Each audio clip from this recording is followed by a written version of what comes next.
चीन का सबसे महंगा और सबसे बड़ा सैन्य साम्राज्य अब भारत के केवल एक एटम के सामने घुटने टेकेगा। और यह कोई हवाई बात नहीं है, बल्कि खुद रक्षा अनुसंधान और विकास संगठन ने इस बात का खुलासा किया। और यकीन मानिए, DRDO ने जो बात कही है, उसके बाद क्या अमेरिका, क्या चीन, बड़े बड़े देशों के होश उड़ गए। वैसे तो भारत के किसी भी बड़ी सफलता से पहला झटका तो चीन को ही लगेगा, क्योंकि भारत का तो सबसे बड़ा प्रत्यक्ष प्रतिद्वंदी चीन है। अब यही चीन जो कि अदृश्य युद्ध यानी स्टील्थ युद्ध के तैयारियों के पीछे अरबों डॉलर खर्च कर चुका है।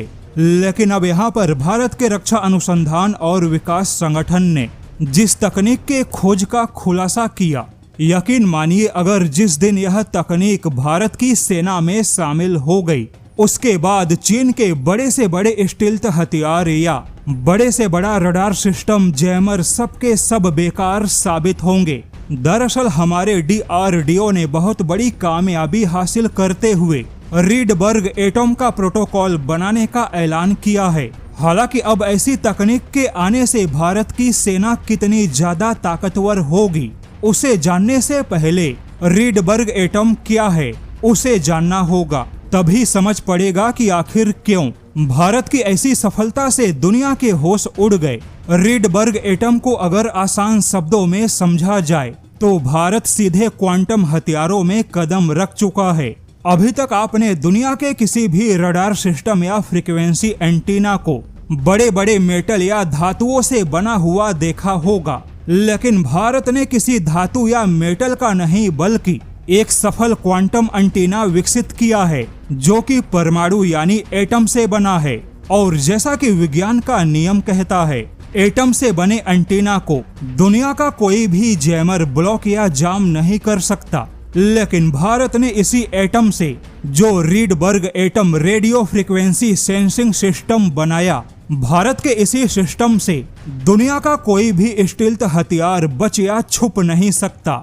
यानी अब चाहे चीन का J-20 हो या J-35 फाइटर जेट हो, या चाहे चीन का कोई भी स्टील्थ ड्रोन या वेपन हो, भारत के रीडबर्ग एटम से बच नहीं सकता, क्योंकि भारत का ऐसा एंटीना परमाणु यानी एटम से बना है।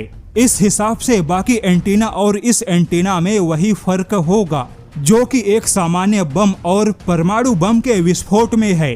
अब चूंकि भारत का रीडबर्ग एटम पूरी तरह से क्वांटम फिजिक्स के सिद्धांतों पर बना है, तो ऐसे में दावा है कि अभी तक जो क्षमता पाने के लिए 10,000 किलोग्राम के भारी भरकम एंटीना बनाए जाते हैं, वही क्षमता भारत को केवल 50 ग्राम के एटम से बने एंटीना के सेंसर में मिलेगा। और सबसे जरूरी, भारत का ऐसा क्वांटम एंटीना केवल एंटीना नहीं होगा, बल्कि यह खुद में एक रडार सिस्टम भी होगा, एक पावरफुल जैमर भी होगा। यही एंटीना सेना के कम्युनिकेशन का काम करेगा। अब जैसा कि यह एक क्वांटम एंटीना है, ऐसे में दुश्मन का कोई भी इलेक्ट्रॉनिक वॉरफेयर क्षमता या कोई भी फ्रीक्वेंसी अटैक भारत के क्वांटम एंटीना यानी रीडबर्ग एटम को नुकसान नहीं पहुंचा सकता।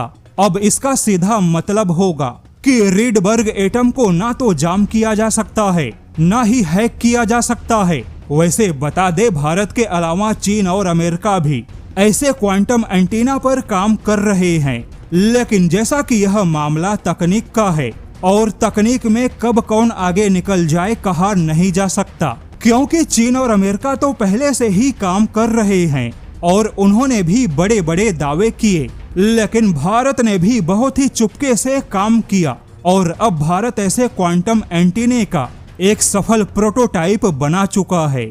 और यकीन मानिए, क्वांटम हथियार ऐसे हथियार होंगे जो कि अभी तक दुनिया के सभी युद्ध के सिद्धांतों को कहीं ना कहीं पलट के रख देंगे।